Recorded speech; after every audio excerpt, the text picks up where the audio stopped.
I'm doing good. How are you doing? Good. It's nice to meet you virtually. Yeah, nice to meet you virtually. So you have some questions for me. Yeah, before asking that, I want you to introduce yourself to my audience. Okay.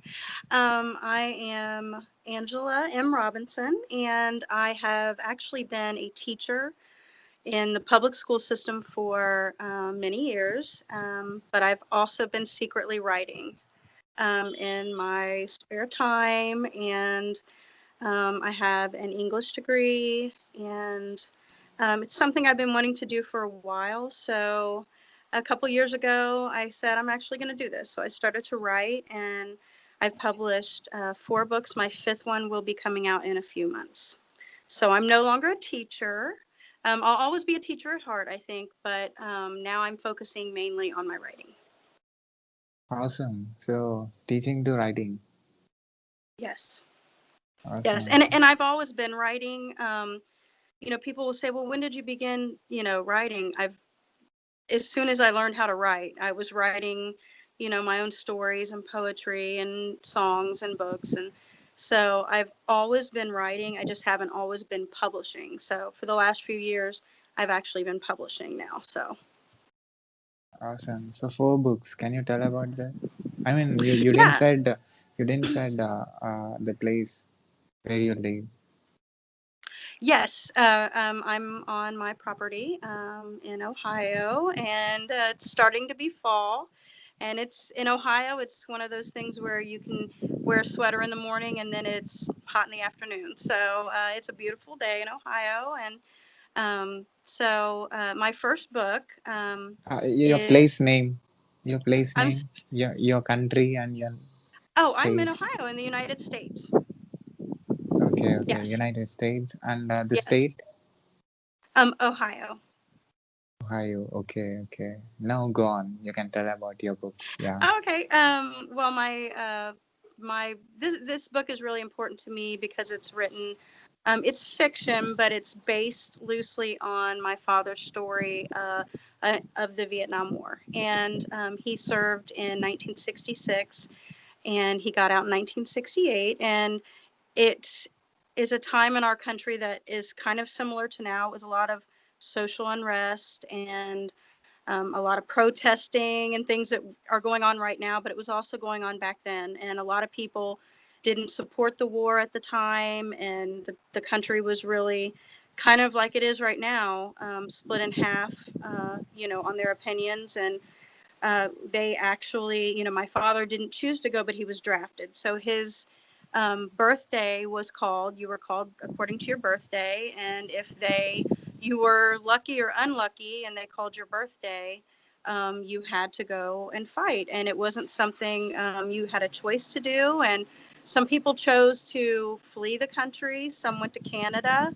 Um, not to fight, but he went, and he was encouraged by his family because they knew so many people were dying already in the war, and so many of our men were coming back wounded. His family were really concerned, and they wanted him not to go, but he said he had to go. He couldn't be known as a coward, and so he went to that war, and he made it back, thankfully. He did come back with psychological scars and physical scars, and I kind of included that in the book. I wrote about a character who has just returned from the war and how he tries to fit back into society, and the psychological issues that he deals with anxiety and depression, even alcohol and drugs and things like that. And so this is my first book, and it's actually free on Amazon today. So you can get this book free on Amazon today. Um, it's actually going to be a series. So that was my first book, and I continued it with the second book. So the first one is Love, Life, and Lithium, the first book in the series, and the second book is War, Wives, and Widows. So I released my second book, and I'll be working on my third in that series soon. So that was really um, it was really emotional for me to write it, but it was exciting. It was my new book, and I also did a lot of author signings where I got to meet veterans who served in the same war as he did. So that was really important to me, to connect with those families and those veterans. And because my father did pass away early in my life due to his illness and trauma from the war. So he's been gone for over 20 years now. So it was really important for me to connect with those families that kind of understand what we've been through and the effects of war on everybody. You know, nobody wants to go to a war, and sometimes these young men are forced to fight in battles and wars that don't have anything to do with them and they don't want to be a part of, and it's their government requiring them to do things that maybe in their heart they wouldn't do. So it was an important message for me. So how can you remember the 20 years before story and that you put in your book? You know, my father shared a lot with me about the war, and I did a lot of research. I actually researched and got all of his military records. If you're a close family relative, you can petition the government and they can give you all of their records. So I did a whole year of research into where he was stationed, and I looked up any friends of his that I could find. Unfortunately, most of them are passed away because of the chemical agent orange, which was used in the Vietnam War, and so many of our veterans are have died so early. My father was 54 when he passed, and he had been ill consistently for at least 10 to 15 years before he passed. And our veterans now are still suffering, and these illnesses from a war that they didn't choose to fight. And so I have not included that yet in the book, but just from my father's stories that he shared, and interviews that I've done with veterans, and his military records, which were really interesting to go through and see, you know, that he was, you know, medevaced with malaria. He had an injury to his back, you know, different things that I didn't know until I looked at his full military records and, you know, looked at his honors and ribbons. And it was very emotional for me, but it's really important to know your history and to know how that affects your family. So I've also, you know, spoken to my children about it and, you know, explained to them why their grandfather isn't here, and, you know, tried to be an advocate for Vietnam veterans because they're still, unfortunately, fighting for benefits and coverage, and, you know, their medical needs weren't really sufficiently taken care of when they got back home. And since the country was torn and a lot of people didn't believe in the war, they were sadly, you know, spit on when they actually got off the plane or off buses, and they were yelled at, and they were, you know, called killers. But, you know, my father was he turned 21 uh, in the war. He was over there and stationed in Pleiku, and he actually had his 21st birthday there, and he got like a 2 day pass where he got to go to Kuala Lumpur and have 2 days off for his 21st birthday. And he, so when I think back at that, I think, wow, he's so young and he didn't choose to go there. It's something that, you know, happened to him and he made the best of it. And coming home, you know, trying to deal with what he saw there and the death, and, you know, on both sides. You know, he talked about a friend of his that was a Vietnamese young man that he was so close to, and he actually would cut my dad's hair and, you know, help him shave. And the next day, someone had accused him of being Viet Cong from the other side, and that man was shot and killed from for an accusation, and it traumatized him so much because that was his friend. And whether it was a true accusation or not, that was his friend, and no matter what side he was on. And so that affected him really deeply. So coming back from that and being so young and trying to deal with the things that you've seen and the friends that you've lost in that war was really, traumatizing for him. And as his children, I mean, he didn't hide from us the effects of it, and he talked with us about, the death that he saw. And when the Vietnam Wall, it's the wall, they bring it to each state. It's a replica of the actual wall with the names of those who were killed in action, but they brought it to our state. And I was young, maybe 13, and I went with him to visit it. And he was just so moved and broken down by that, by seeing his friends' names on that wall. And so I tried to capture all of those emotions in my book.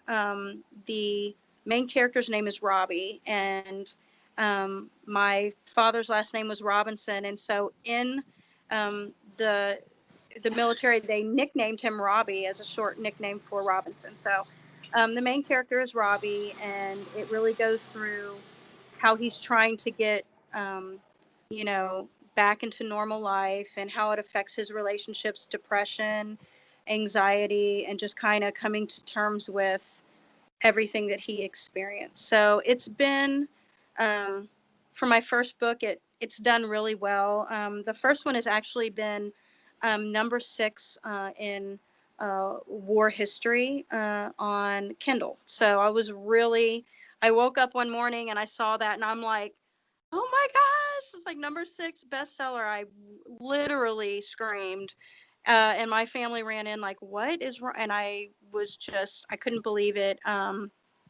So it's a powerful book, and I've gotten a lot of, you know, reflections on it, that people really love it. And it's really timely for now, because the United States is in a time of turmoil again, and our country is divided, and we are having protests, and we are having, similar social issues. So it's timely. It's a timely message, and it's so important um, to tell the story that maybe these young guys didn't get to tell. So they're not here to tell it. And so, as their family members, we can take what they've showed us and we can tell their story for them. So he didn't, my father passed in my early 20s. And so he didn't get to see the book. And, he doesn't know, maybe he knows somehow that I wrote it for him. And hopefully, it'll do, good to help people understand the effects of war.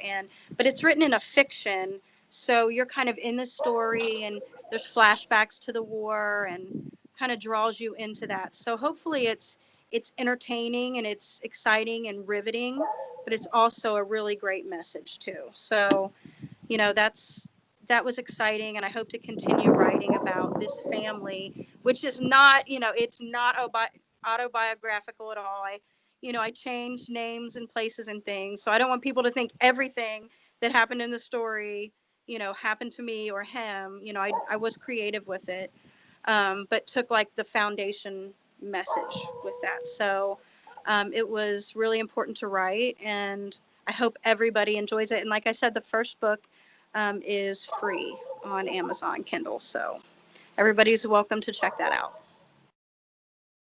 Thank you. Thank you for telling about your bugs and Oh, no problem. 100%. Thank you. Thank you for Yeah, having 100. me. Your dad book. I think it is really. It sounds really interesting. The things that you said made me to, go and buy the book and see what exactly you wrote and the information that you collected and I have a question here. Hmm. In whose perspective the book will be? The book is written from Robbie's perspective. It's kind of what he sees, and the troublesome relationship that he has with his father. His father's an alcoholic, but it's through his eyes. It includes some of his dreams, because a lot of war veterans do have flashbacks and PTSD and dreams where he flashes back to things that happened during the war. So it is from his perspective. It's in his mind, which was interesting, because I wrote from a male perspective as a female. So it was a little challenging, but I try to put myself in his shoes and in his thoughts. And so it's written from his perspective. So it's a sixth top selling book on Amazon. Yes, it was number 6. It did not hit number 1, but number 6 is still great for me. Um, I was holding out for number 6, but I'm very thankful. I'm very thankful that it turned out that way. Fantastic. So, have you seen any videos of my previous videos? I have actually. I checked you out. I checked you out today, and I've seen a lot of your videos and kind of went through and looked at the people that you've interviewed. So really, really interesting. Really interesting.